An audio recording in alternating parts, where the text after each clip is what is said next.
Dear children, आज हम अपनी हिंदी की पुस्तक के पाठ 10 खान पान की बदलती तस्वीर का अध्ययन करेंगे।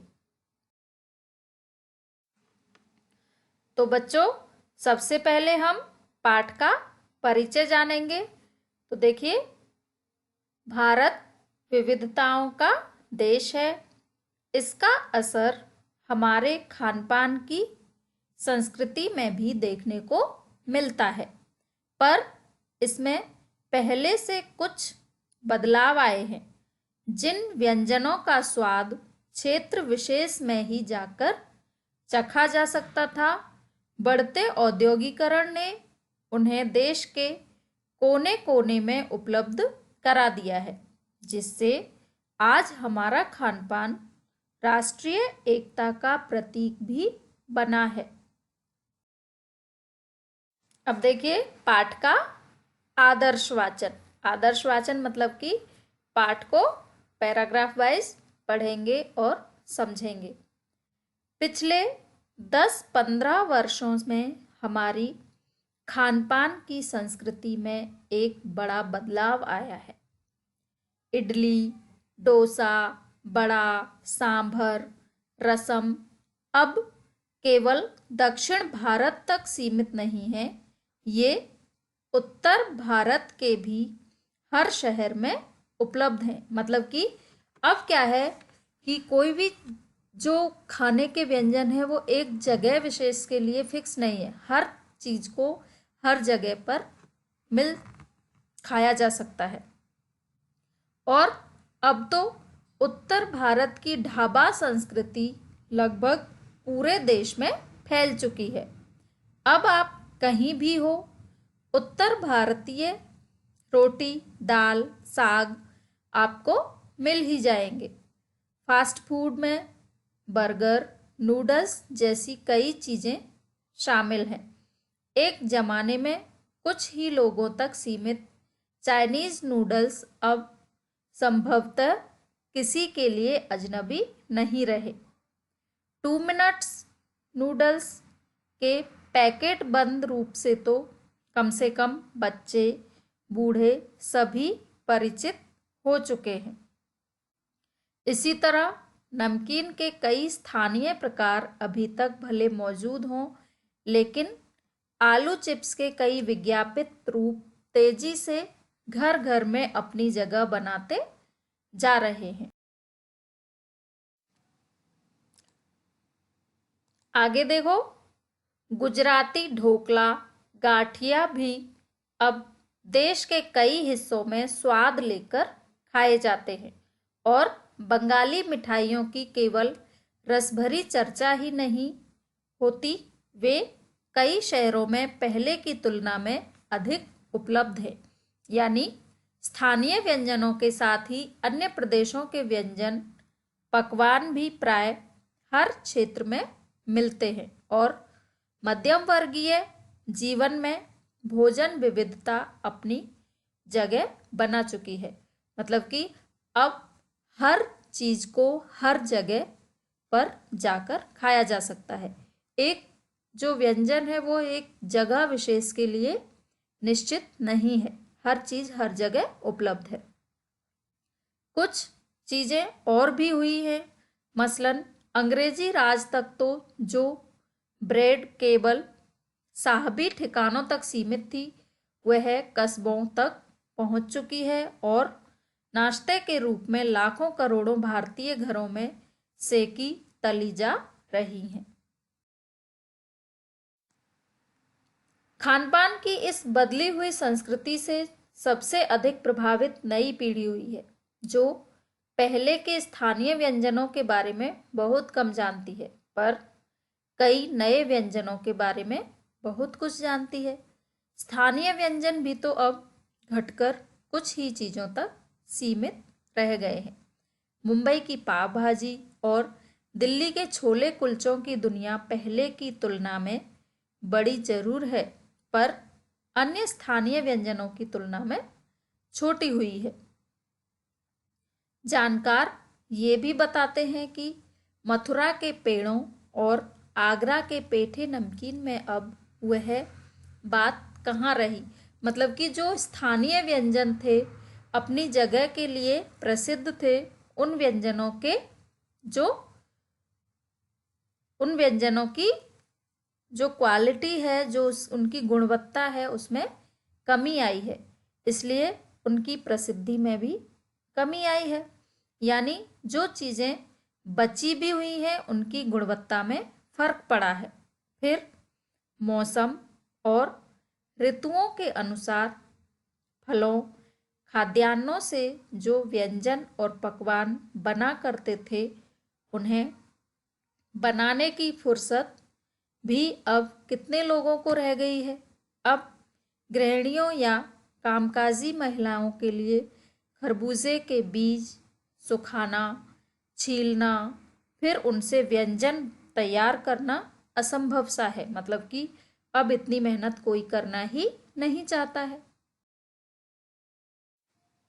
यानी हम पाते हैं कि एक ओर तो स्थानीय व्यंजनों में कमी आई है, दूसरी ओर वे ही देशी विदेशी व्यंजन अपनाए जा रहे हैं, जिन्हें बनाने पकाने में सुविधा हो, जो जल्दी से बन जाते हैं। जटिल प्रक्रियाओं वाली चीज़ें तो कभी कभार व्यंजन पुस्तिकाओं के आधार पर तैयार की जाती हैं। अब शहरी जीवन में जो भागम भाग है, उसे देखते हुए यह स्थिति स्वाभाविक लगती है। फिर कमरतोड़ महंगाई ने भी लोगों को कई चीज़ों से धीरे धीरे वंचित किया है। जिन व्यंजनों में बिना मेवों के स्वाद नहीं आता, उन्हें बनाने पकाने के बारे में भला कौन 4 बार नहीं सोचेगा, क्योंकि जो ड्राई फ्रूट्स होते हैं, मेवे होते हैं, वो बहुत कॉस्टली आते हैं, तो रोज़ रोज़ हम उनको डालकर किसी चीज़ को नहीं बना सकते। खान पान की जो एक मिश्रित संस्कृति बनी है, इसके अपने सकारात्मक पक्ष भी है। जैसे कि गृहिणियों और कामकाजी महिलाओं को अब जल्दी तैयार हो जाने वाले विविध व्यंजनों की विधियां उपलब्ध हैं। नई पीढ़ी को देश विदेश के व्यंजनों को जानने का सुयोग मिला है, अवसर मिला है। भले ही किन्हीं कारणों से और किन्हीं खास रूपों में, क्योंकि यह भी एक सच्चाई है कि ये विविध व्यंजन इन्हें निखालिस रूप में उपलब्ध नहीं है, मतलब कि शुद्ध रूप में वे उपलब्ध नहीं है, इनमें मिलावट की जा रही। आज़ादी के बाद उद्योग धंधों, नौकरियों, तबादलों का जो एक नया विस्तार हुआ है, उसके कारण भी खान पान की चीज़ें किसी एक प्रदेश से दूसरे प्रदेश में पहुंची हैं। बड़े शहरों के मध्यम वर्गीय विद्यालयों में दोपहर के टिफ़िन के वक्त बच्चों के टिफ़िन डिब्बे खुलते हैं तो विभिन्न प्रदेशों के व्यंजनों की खुशबू उठती है। हम खान पान से भी एक दूसरे को जानते हैं। इस दृष्टि से देखें तो खान पान की नई संस्कृति में हमें राष्ट्रीय एकता के लिए नए बीज भी मिल सकते हैं। बीज भली भांति तभी अंकुरित होंगे जब हम खान पान से जुड़ी हुई दूसरी चीज़ों की ओर भी ध्यान देंगे। मसलन हम उस बोली बानी, भाषा भूषा आदि को भी किसी न किसी रूप में ज़्यादा जानेंगे, जो किसी खान पान विशेष से जुड़ी हुई है। उसी के साथ ध्यान देने की बात यह है कि स्थानीय व्यंजनों का पुनरुद्धार भी ज़रूरी है, जिन्हें अब एथनिक कहकर पुकारने का चलन बढ़ा है। ऐसे स्थानीय व्यंजन केवल 5 सितारा होटलों के प्रचारार्थ नहीं छोड़ दिए जाने चाहिए।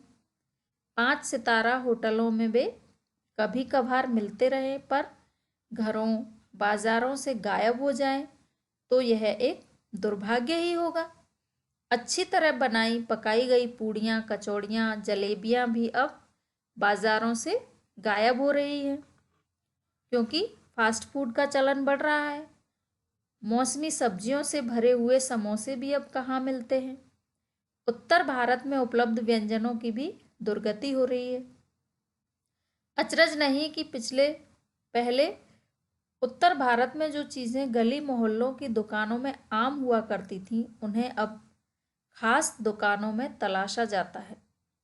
यह भी एक कड़वा सच है कि कई स्थानीय व्यंजनों को हमने तथाकथित आधुनिकता के चलते छोड़ दिया है और पश्चिम की नकल में बहुत सी ऐसी चीज़ें अपना ली हैं जो स्वाद, स्वास्थ्य और सरसता के मामले में बहुत अनुकूल नहीं है। हो भी यह रहा है कि खानपान की मिश्रित संस्कृति में हम कई बार चीज़ों का असली और अलग स्वाद नहीं ले पा रहे। अक्सर प्रीति भोजों और पार्टियों में एक साथ ढेरों चीज़ें रख दी जाती हैं और उनका स्वाद गडमड होता रहता है। खानपान की मिश्रित या विविध संस्कृति हमें कुछ चीज़ें चुनने का अवसर देती हैं। हम उसका लाभ प्राय नहीं उठा रहे हैं। हम अक्सर एक ही प्लेट में कई तरह के और कई बार तो बिल्कुल विपरीत प्रकृति वाले व्यंजन परोस लेना चाहते हैं।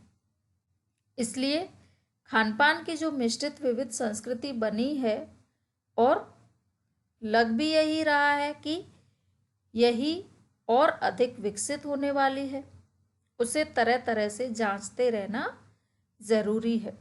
मतलब कि हर चीज़ को समय समय पर सुधारने की आवश्यकता पड़ती है। तो हर एक व्यंजन में, खाने पीने की चीज़ों में समय समय पर सुधार होना ज़रूरी है। अब देखिए इस पाठ का नैतिक मूल्य। नैतिक मूल्य क्या है? खानपान राष्ट्रीय एकता का प्रतीक, मिश्रित संस्कृति तथा तरह तरह के व्यंजनों का स्वाद। नैतिक मूल्य क्या है कि जो हमारा खानपान है वह राष्ट्रीय एकता का प्रतीक है और इससे हमारे देश की संस्कृति को आपस में मिला जुला कर देखा जा सकता है और हमें तरह तरह के व्यंजनों का स्वाद भी चखने को। बच्चों अब यहाँ देखिए इस पाठ में आए हुए कुछ कठिन शब्दों के अर्थ। सीमा मीन्स सीमा के अंदर, भली भांति, पूर्ण रूप से, सरसता मीन्स मधुरता, दुर्गति मीन्स बुरी दशा, प्रचारार्थ मीन्स प्रचार के अर्थ में, अनुकूल मीन्स मेल रखने वाला, निखालिस मीन्स पवित्र या विशुद्ध, भागम भाग मीन्स दौड़ धूप, जटिल मीन्स पेचीदा या कठिन, प्रीति भोज मीन्स दावत और दुर्भाग्य मीन्स बदकिस्मती। अब यहाँ पर अति लघु उत्तरीय प्रश्न दिए हुए हैं जिनको याद करके आपको कॉपी में लिखना है। तो क्वेश्चन नंबर 1, पिछले 10-15 वर्षों में हमारी संस्कृति किस संस्कृति में बड़ा बदलाव आया है? तो आंसर है खानपान की संस्कृति में। नेक्स्ट क्वेश्चन, खाने की किस चीज़ ने अंग्रेजी राज के साहबी ठिकानों से निकलकर लाखों करोड़ों घरों में अपनी जगह बनाई है? आंसर है ब्रेड ने। नेक्स्ट, एथनिक का क्या अर्थ है? तो आंसर है स्थानीय व्यंजनों का पुनरुद्धार। अब यहाँ देखिए लघु उत्तरीय प्रश्न नंबर 1, जटिल प्रक्रियाओं वाली खाने की चीज़ों को कम पसंद किया जा रहा है, क्यों? आंसर है समय के अभाव और कमरतोड़ महंगाई के कारण जटिल प्रक्रियाओं वाली खाने की चीज़ों को कम पसंद किया जा रहा है। आजकल महिलाएं वही व्यंजन बनाती हैं जिन्हें बनाने पकाने में सुविधा होती है। जटिल प्रक्रियाओं वाले व्यंजन कभी कभार ही बनाए जाते हैं। नेक्स्ट क्वेश्चन, स्थानीय व्यंजनों में किस प्रकार कमी आई है? इस ओर क्या कदम उठाए जा सकते हैं? तो आंसर है, समय के अनुसार स्थानीय व्यंजनों की गुणवत्ता कम हो गई है। गृहिणियों और कामकाजी महिलाओं को अब जल्दी तैयार हो जाने वाले विविध व्यंजनों की विधियां उपलब्ध हैं और नई पीढ़ी के लोग देश विदेश के व्यंजनों को अधिक पसंद करते हैं। इसलिए स्थानीय व्यंजनों में कमी आई है। नई पीढ़ी को स्थानीय व्यंजनों से परिचित कराकर तथा इनकी गुणवत्ता को सुधारकर इनकी स्थिति को सुधारा जा सकता है। अब यहाँ पर दीर्घोत्तरीय प्रश्न, उद्योग धंधों के विस्तार ने किस प्रकार हमारे खान पान पर असर डाला है? तो आंसर है इसका, उद्योग धंधों के विस्तार से खान पान की चीज़ें एक प्रदेश से दूसरे प्रदेश में पहुंची हैं, जिससे लोगों को एक दूसरे प्रदेश के व्यंजनों के बारे में जानने का मौका मिला है तथा लोग तरह तरह के व्यंजनों का स्वाद हर जगह चख सकते हैं। हम खान पान से भी एक दूसरे को जानते हैं। इस आधार पर खान पान की नई संस्कृति से हमारी राष्ट्रीय एकता में भी वृद्धि हुई है। लास्ट क्वेश्चन है, खान पान की मिश्रित विविध संस्कृति को समय समय पर जांचने की जरूरत क्यों है? खान पान की मिश्रित संस्कृति में हम कई बार चीज़ों का असली और अलग स्वाद नहीं ले पा रहे हैं। कई स्थानीय व्यंजनों को तो हमने आधुनिकता के चलते छोड़ दिया है। अक्सर प्रीति भोजों और पार्टियों में एक साथ ढेरों चीज़ें रख दी जाती हैं और उनका स्वाद गडमड होता रहता है। खान पान की मिश्रित या विविध संस्कृति हमें कुछ चीज़ें चुनने का अवसर देती हैं। हम उसका लाभ प्राय नहीं उठा रहे हैं।